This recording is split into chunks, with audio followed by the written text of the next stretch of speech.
ಓಂ ಅದೃಶ್ಯತ್ವಾದಿ ಗುಣಕೋ ಧರ್ಮೋಕ್ತೇ ಓಂ. 21ನೇ ಸೂತ್ರ ಇದು, 1ನೇ ಅಧ್ಯಾಯ 2ನೇ ಪಾದದ್ದು. ಅದರ ಭಾಷ್ಯ ದೀಪಿಕಾ ನಾವೀಗ ನೋಡ್ತಿದ್ದೇವೆ. ಅದರಲ್ಲಿ 280ನೇ ಪುಟದಲ್ಲಿ ಭಾಷ್ಯ ದೀಪಿಕಾದಲ್ಲಿ ಪರಹ ಉತ್ತಮ ಪ್ರತೀಯತೆ ಅಂತಿದೆ ಭಾಷ್ಯದಲ್ಲಿ. ಭಾಷ್ಯವಾಕ್ಯದಲ್ಲಿ ಅಕ್ಷರಾತ್ ಪರತಃ ಪರಹ ಇತಿ ಪರಹ ಪ್ರತೀಯತೆ. ಪರಹ ಪ್ರತೀಯತೆ ಅಂದ್ರೆ ಅನ್ನುವಲ್ಲಿ ಪರಹ ಅಂದ್ರೆ ಉತ್ತಮ ಅಂತ ಅರ್ಥ. ಪ್ರತೀಯತೆ ಅಂದ್ರೆ ಪ್ರತಿಪಾದ್ಯತೆಯ ನ್ಯಾಯತೆ. ಅವನು ಪ್ರತಿಪಾದ್ಯ ಎಂಬುದಾಗಿ ನಮಗೆ ತಿಳಿಯಲ್ಪಡುತ್ತದೆ ಅಂತ ಹೀಗದರ ಅರ್ಥ. ಭಾಷ್ಯವಾಕ್ಯದ ಅರ್ಥ ಬರೆದಿದ್ದಾರೆ. ಮುಂದೆ ಎತ್ತದ ಅದ್ರೇಶ್ಯಂ ಅಗ್ರಾಹ್ಯಂ ಅಂತ ಹೀಗೆಲ್ಲ ಇದೆಯಲ್ಲ, ಅಲ್ಲಿ ಯತ್ ಅಂದರೆ ಪರವಿದ್ಯಾಗಮ್ಯಂ, ಪರವಿದ್ಯೆಗೆ ಪ್ರತಿಪಾದ್ಯವಾದ ಈ ಅಕ್ಷರ ಇದೆಯಲ್ಲ, ಅಕ್ಷರ ಅನ್ನೋ ತತ್ವ, ಅದು ಅದೃಶ್ಯವಾಗಿದೆ. ಅಂದರೆ ದೃಶ್ಯ ಶಬ್ದಿತ ಚಕ್ಷುರಾದಿ ಜ್ಞೇಯ ಭಿನ್ನಂ. ದೃಶ್ಯ ಅಂದ್ರೆ ಕೇವಲ ಕಣ್ಣಿಗೆ ಕಾಣುವುದು ಅಂತ ಅರ್ಥ ಅಲ್ಲ. ದೃಶ್ಯ ಅನ್ನುವ ಶಬ್ದಕ್ಕೆ ಚಕ್ಷುರಾದಿ ಜ್ಞೇಯ, ಚಕ್ಷುರೇಂದ್ರಿಯದಿಂದ ಜ್ಞೇಯ, ಹಾಗೆ ಶ್ರವಣೇಂದ್ರಿಯದಿಂದ ಜ್ಞೇಯ, ಹೀಗೆ 5 ಕರ್ಮೇಂದ್ರಿಯಗಳು ಎಲ್ಲೆಂದಿಂದಲೂ ಜ್ಞೇಯ ಅಂತ ಹೀಗದರ ಅರ್ಥ. ಹೀಗೆ ದೃಶ್ಯ ಅಂದ್ರೆ ಚಕ್ಷುರಾದಿ ಜ್ಞೇಯ, ಇವೆಲ್ಲವನ್ನು ತಿಳ್ಕೊಳ್ಬೇಕು. ಅದು ಅದೃಶ್ಯ ಅಂದ್ರೆ ಅದೆಲ್ಲದಕ್ಕಿಂತಲೂ ಭಿನ್ನ ಅಂತ ತಾತ್ಪರ್ಯ ಆಗ್ತದೆ. ಅದು ಹಿಂದೆ ನೋಡಿದ್ದೀವಿ. ಆ ಶಬ್ದಗಳಿಂದ ಹೇಗೆ ಅರ್ಥ ಹೊರಡಿಸಬೇಕು ಅನ್ನೋದನ್ನ ಅವರ ಮೂಲಕ, ಭಾಷೆ ದೀಪಿಕಾಚಾರ್ಯರ ಮೂಲಕ ನಾವು ನೋಡ್ಬೇಕಷ್ಟೆ. ಮುಂದೆ 281ನೇ ಪುಟದಲ್ಲಿ ಭೂತಯೋನಿ ಪದಂಚ ಅಂತಿದೆ. ತದ್ಭೂತಯೋನಿಂ ಪರಿಪಶ್ಯಂತಿ ಧೀರಾಹ ಅಂತಿದೆಯಲ್ಲ, ಭೂತಯೋನಿ ಅನ್ನೋ ಶಬ್ದಕ್ಕೆ ಭೂತಗಳು ಅಂದ್ರೆ ಆಕಾಶಾದೀನಾಂ ಬ್ರಹ್ಮಾದಿ ಚೇತನಾನಾಂ ವಾ. ಆಕಾಶ ಮೊದಲಾದ ತತ್ವಗಳು, ಆಕಾಶದ ಅಭಿಮಾನಿ, ವಾಯುವಿನ ಅಭಿಮಾನಿ, ತೇಜಸ್ಸಿನ ಅಭಿಮಾನಿ, ಜಲದ ಅಭಿಮಾನಿ, ಹಾಗೆ ಪೃಥ್ವಿಯ ಅಭಿಮಾನಿ, ಹಾಗೆ ಜಡ ವಸ್ತುಗಳನ್ನು ತಿಳ್ಕೋಬಹುದು, ಅವಿಲ್ಲ ಅಂತಲ್ಲ. ಅದ್ರ ಜೊತೆಗೆ ಈ ಚೇತನ ವಸ್ತುಗಳು ಕೂಡ ಇವೆ. ಇದೆಲ್ಲದಕ್ಕೂ ಕೂಡ ಹಾಗೆ ಬ್ರಹ್ಮಾದಿ ಚೇತನರು, ಅದಕ್ಕೆ ಎರಡನ್ನೂ ಇಟ್ಕೊಳ್ಬೇಕು ಅಂತ ಅವ್ರು ಹೇಳಿದ್ದಾರೆ. ಇವರೆಲ್ಲರಿಗೂ ಕೂಡ ಸ್ತ್ರೀ ವ್ಯವಧಾನೇನ ವಿನ, ಭಗವಂತನನ್ನ ಯೋನಿ ಅಂತ ಇಲ್ಲಿ ಯಾಕೆ ಶಬ್ದ ಪ್ರಯೋಗ ಮಾಡಿದ್ದಾರೆ ಭೂತಯೋನಿ ಅಂದ್ರೆ, ಈ ತತ್ವಗಳೆಲ್ಲದಕ್ಕೂ ಕೂಡ ಸ್ತ್ರೀಯ ಅಪೇಕ್ಷೆ ಇಲ್ಲದೇನೆ ಸ್ವದೇಹಾದಿಯ ಉತ್ಪಾದಕ. ಚತುರ್ಮುಖ ಬ್ರಹ್ಮನನ್ನ ಪರಮಾತ್ಮ ಹುಟ್ಟಿಸಿದ್ದಾನೆ, ಅದು ನಮ್ಗೆ ಗೊತ್ತಿದೆ. ಹೇಗೆ ಅಂದ್ರೆ ಲಕ್ಷ್ಮೀದೇವಿಯ ಸಹಕಾರ ಇಲ್ಲದೇನೆ ತನ್ನ ನಾಭಿಯಿಂದಲೇ ಹುಟ್ಟಿಸಿದ್ದಾನೆ. ಹೀಗೆ ಸ್ತ್ರೀಯ ವ್ಯವಧಾನವಿಲ್ಲದೇನೆ ತನ್ನ ದೇಹದಿಂದಲೇ ಹುಟ್ಟಿಸಿದ್ದಾನೆ. ಅದಕ್ಕಾಗಿ ಯೋನಿ ಅಂತ ಹೀಗೆ ಶಬ್ದ ಪ್ರಯೋಗ ಮಾಡಿದ್ದಾರೆ. ಅದು ಎಲ್ರಿಗೂ ಅಲ್ಲ, ಕೆಲವರನ್ನ ಲಕ್ಷ್ಮೀದೇವಿಯ ಸಹಕಾರದಿಂದಲೇ ಹುಟ್ಟಿಸಿದ್ದಾನೆ, ಕೆಲವರನ್ನ ಲಕ್ಷ್ಮೀದೇವಿಯ ಸಹಕಾರ ಇಲ್ಲದೇನೆ ಹುಟ್ಟಿಸಿದ್ದಾನೆ. ಒಟ್ಟಾರೆ ಲಕ್ಷ್ಮೀದೇವಿ ಸಹಕಾರ ಇಲ್ಲದೇನೆ ಇವರನ್ನು ಹುಟ್ಟಿಸುವ ಶಕ್ತಿ ನನಗಿದೆ ಅಂತ ತೋರಿಸ್ಕೊಂಡಿದ್ದಾನೆ ಅಂತ ಅದರ ತಾತ್ಪರ್ಯ. ಮತ್ತು ಇದು ಎಲ್ಲಿ ಬಂದಿದೆ ಅಂದ್ರೆ ಸತ್ತರ್ಕ ದೀಪಾವಳಿಯಲ್ಲಿ ಬಂದಿದೆ ಅಂತ ಹೇಳಿದ್ದಾರೆ. ಆದರೆ ಸತ್ತರ್ಕ ದೀಪಾವಳಿಯಲ್ಲಿ ನನಗದು ಕಾಣಲಿಲ್ಲ. ಈಗ ನೋಡ್ತಿರುವ ಭಾಗದ ಸತ್ತರ್ಕ ದೀಪಾವಳಿಯಲ್ಲಿ ಇದರ ಹಿಂದೆ ಮುಂದೆ ನನಗದು ಕಾಣಲಿಲ್ಲ. ನಿಮ್ಗೆ ಎಲ್ಲಾದರೂ ಅದು ಕಂಡಿದ್ರೆ ಹೇಳಬಹುದು. ಆಕಸ್ಮಿಕವಾಗಿ ಕೆಲವು ಸರಿ ಕಣ್ಣು ತಪ್ಪಿ ಹೋಗಿರೋ ಸಾಧ್ಯತೆ ಇರ್ತದೆ. ಮತ್ತೆ ಸತ್ತರ್ಕ ದೀಪಾವಳಿಯ ಪಾಠ ಅವರ ದೃಷ್ಟಿಯಿಂದ ಬೇರೆ ಏನೋ ಇತ್ತೇನೋ, ಹೀಗೇನೂ ಒಂದು ಸಂಶಯ ಬರುವ ಸಾಧ್ಯತೆ ಇದೆ. ಅಂತೂ ಸತ್ತರ್ಕ ದೀಪಾವಳಿಯಲ್ಲೇ ಇರಲಿ ಮತ್ತೆಲ್ಲೇ ಇರಲಿ, ಆಕಾಶಾದಿ ಮಹಾಭೂತಗಳು ಹಾಗೆ ಬ್ರಹ್ಮಾದಿ ಚೇತನಗಳು ಇವೆಲ್ಲದಕ್ಕೂ ಕೂಡ ಎಲ್ಲಾ ವಸ್ತುಗಳಿಗೂ ಅಲ್ಲದೆ ಹೋದ್ರು, ಎಲ್ಲಾ ಚೇತನರಿಗೂ ಅಲ್ಲದೆ ಹೋದ್ರು ಕೇಶಾಂಶಿತ ಕೆಲವರಿಗೆ ಸ್ತ್ರೀ ವ್ಯವಧಾನ ಇಲ್ಲದೇನೆ ಅವನು ಉತ್ಪಾದಕನಾಗಿದ್ದಾನೆ ಅನ್ನೋದನ್ನು ತಿಳಿಸಲಿಕ್ಕೋಸ್ಕರ ಅವನನ್ನ ಭೂತಯೋನಿ ಎಂಬ ಶಬ್ದದಿಂದ ವರ್ಣಿಸಿದ್ದಾರೆ. ಅದನ್ನ ಅಲ್ಲಿ ಗಮನಿಸಬೇಕು. ಭಾಷ್ಯ ದೀಪಿಕಾದ 283ನೇ ಪುಟದಲ್ಲಿ ಈ ಪೂರ್ವ ಪಕ್ಷದ ಅಭಿಪ್ರಾಯದಂತೆ ಜಡ ಪ್ರಕೃತಿಯನ್ನ ಅವರು ಅಭಿಪ್ರಾಯಪಟ್ಟು ಜಡ ಪ್ರಕೃತಿಯೇ ಅಕ್ಷರ ಅಂತ ಹೇಳಿದರೆ ಯದಾ ಜಡ ಪ್ರಕೃತಿಯೇ ಪೂರ್ವಪಕ್ಷ ವಿಷಯತ, ಆವಾಗ ಅಕ್ಷರ ಅಂದರೆ ತದಾ ಅಕ್ಷರ ಶಬ್ದೋ ಹೇತು ತತ್ಪರತಃ ಪರಾಧ್ಯಾನಂಶ. ಅಲ್ಲಿ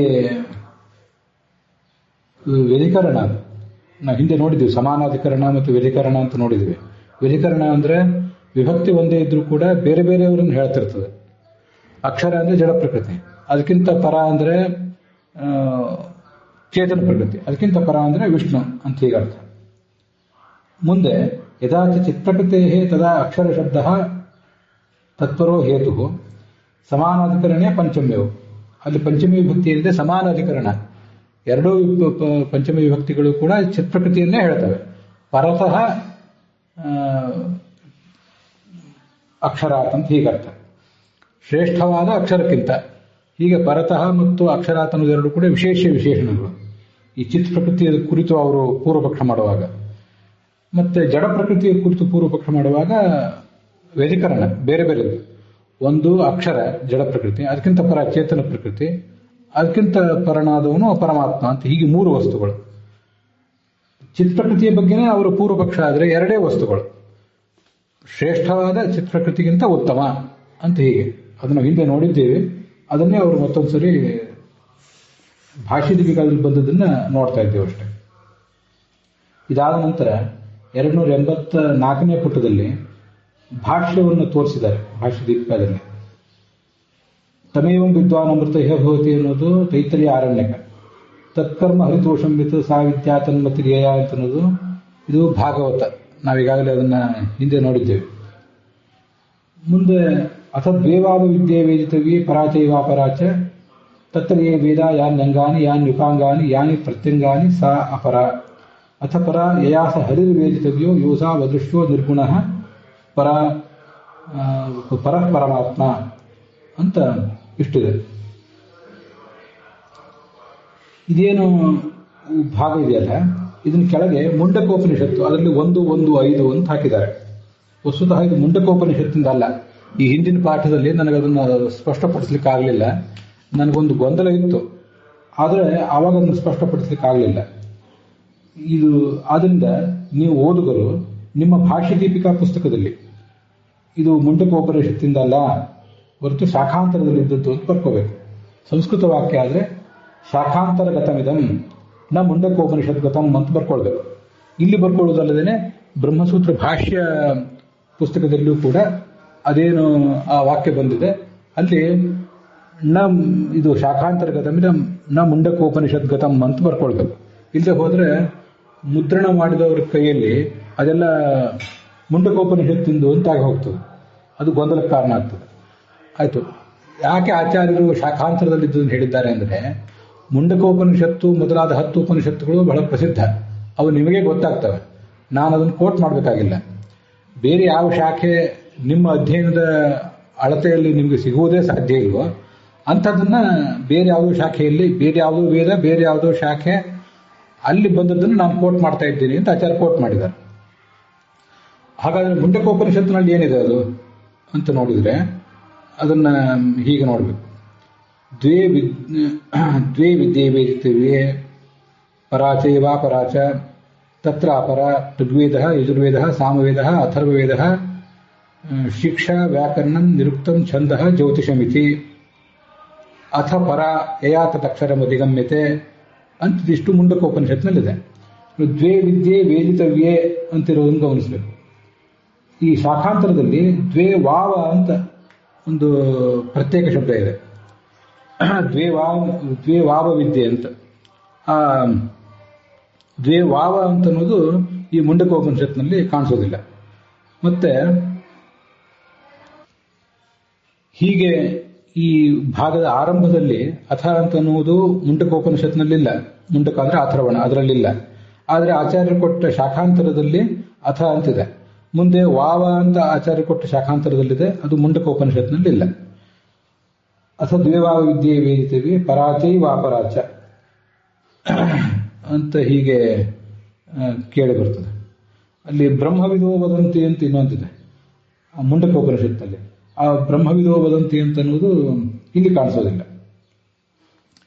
ಸರಿ, ಮುಂಡಕೋಪನಿಷತ್ನಲ್ಲಿ ತತ್ರ ಅಪರ, ಯಾವ್ದಾವ್ದು ಅಪರ ಅಂದ್ರೆ ಋಗ್ವೇದ, ಯಜುರ್ವೇದ, ಸಾಮವೇದ, ಅಥರ್ವವೇದ ಮತ್ತು 6 ಅಂಗಗಳು: ಶಿಕ್ಷಾ, ವ್ಯಾಕರಣಂ, ಛಂದ, ನಿರುಕ್ತಂ, ಜ್ಯೋತಿಷಂ, ತಥಾ ಮತ್ತು ಕಲ್ಪ.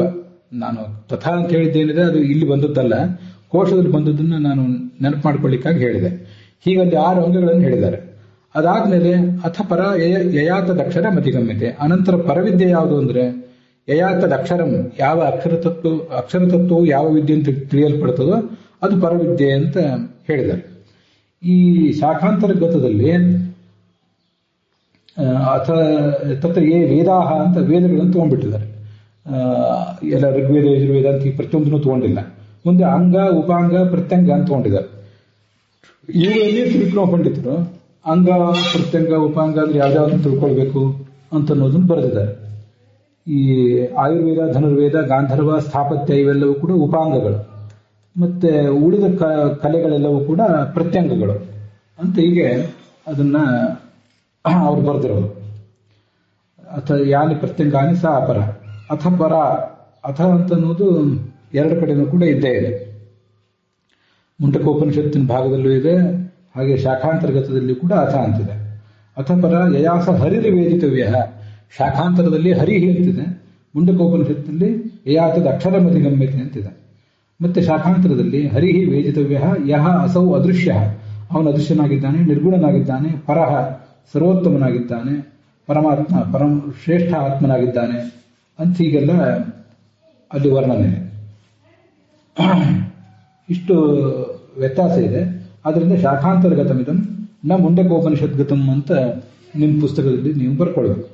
ಅದರಿಂದ ಮತ್ತೆ ಯಾರಿಗಾದರೂ ಅದು ಮುಂದೆ ಉಪಯೋಗ ಆಗ್ತದೆ. ಇಲ್ಲದೆ ಹೋದ್ರೆ ಅದನ್ನು ಕೂಡ ಮುಂಡಕೋಪನಿಷತ್ತು ಅಂತಾನೆ ಹೀಗೆ ಸಂಪಾದನೆ ಮಾಡುವವರು ಬರೆದು ಬಿಡೋ ಸಾಧ್ಯತೆ ಇದೆ. ಅದಕ್ಕಾಗಿ ಇದನ್ನು ತಿದ್ಕೋಬೇಕು. 286ನೇ ಪುಟದಲ್ಲಿ ಈ ವೇದ ವಾಕ್ಯದ ಅರ್ಥ ಬರೆದಿದ್ದಾರೆ ಭಾಷ್ಯ ದೀಪಿಕಾಚಾರ್ಯರು. ವೇದಾಹ ಅಂದ್ರೆ ಋಗಾದ್ಯಾಹ, ಅಂಗಾನಿ ಅಂದ್ರೆ ಶಿಕ್ಷಾದಿ ಷಡಂಗಾನಿ, ಮತ್ತು ಉಪಾಂಗಾನಿ ಅಂದ್ರೆ ಆಯುರ್ವೇದ, ಗಾಂಧರ್ವ ಮೊದಲಾದವು, ಪ್ರತ್ಯಂಗಾನಿ ಅಂದ್ರೆ ಶಿಷ್ಟಾಹ ಕಲಾಹ, ಉಳಿದ ಕಲೆಗಳೆಲ್ಲವೂ ಕೂಡ ಪ್ರತ್ಯಂಗ ಅಂತ ಹೀಗೆ ಕರೆಸ್ಕೊಂಡಿವೆ. ಅವನು ನಿರ್ಗುಣ ಅಂದ್ರೆ ಪ್ರಾಕೃತ ಗುಣರಹಿತ, ಸತ್ವರಜಸ್ತಮ ಗುಣರಹಿತ ಅಂತ ಅರ್ಥ. ಪರ ಅಂದ್ರೆ ವಿಲಕ್ಷಣ, ಪರಮಾತ್ಮ ಎಲ್ಲ ಆತ್ಮರಿಗಿಂತಲೂ ವ್ಯಾಪ್ತ, ಎಲ್ಲ ಆತ್ಮರಿಗಿಂತಲೂ ಶ್ರೇಷ್ಠ ಅಂತ ಹೀಗದರ ಅರ್ಥ. ಅದರ ಅರ್ಥವನ್ನ ಅವರೇ ಬರೆದಿದ್ದಾರೆ.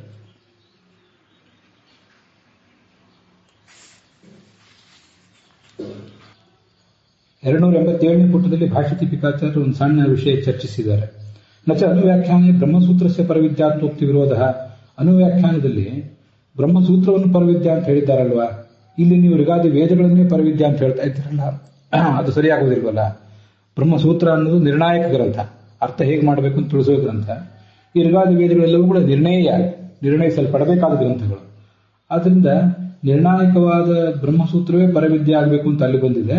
ಇಲ್ಲಿ ನಿರ್ಣಯವಾದ ಋಗಾದಿಗಳನ್ನು ನೀವು ಪರವಿದ್ಯಾ ಅಂತ ಹೇಳ್ತಾ ಇದ್ದೀರಲ್ಲ ಅಂದ್ರೆ ಅನುಗ್ರಾಹ್ಯತೆಯ ಋಗಾದೀನಾಂ ಅನುಗ್ರಾಹಕತೆಯ ಬ್ರಹ್ಮಸೂತ್ರಸ್ಯ ಚ ಪರವಿದ್ಯಾತ್ವ ಉಪಪತ್ತೇಹೆ. ಅನುಗ್ರಾಹ್ಯವೂ ಅನುಗ್ರಾಹಕವೂ ಎರಡೂ ಕೂಡ ಪರವಿದ್ಯೆಯೇ. ಯಾಕೆಂದ್ರೆ ಯಯಾತದಕ್ಷರ ಮತಿಗಮ್ಯತೆ, ಪರತತ್ವವಾದ ಭಗವಂತನ ಕುರಿತು ನಮಗೆ ಋಗಾದಿ ವೇದಗಳಿಂದಲೂ ತಿಳಿದು ಬಂದೇ ಬರ್ತದಲ್ಲ, ಅವು ಅನುಗ್ರಾಹ್ಯ. ಅನುಗ್ರಾಹ್ಯ ಅಂದ್ರೆ ನಿರ್ಣಯ ಅಂತ ಅರ್ಥ, ಅನುಗ್ರಹಿಸಲ್ಪಡಬೇಕಾದದ್ದು. ನಿರ್ಣಯ ಅಂದ್ರೂ ಅನುಗ್ರಾಹ್ಯ ಅಂದ್ರೂ ಒಂದೇ ಅರ್ಥ, ಅನುಗ್ರಾಹಕ ಅಂದ್ರೂ ನಿರ್ಣಾಯಕ ಅಂದ್ರೂ ಒಂದೇ ಅರ್ಥ.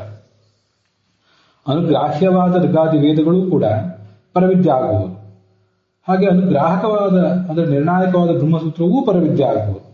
ಎರಡೂ ಪರವಿದ್ಯೆ ಆಗಲಿಕ್ಕೆ ಏನು ತೊಂದರೆ ಇಲ್ಲ ಅಂತ ಅವರ ಅಭಿಪ್ರಾಯ.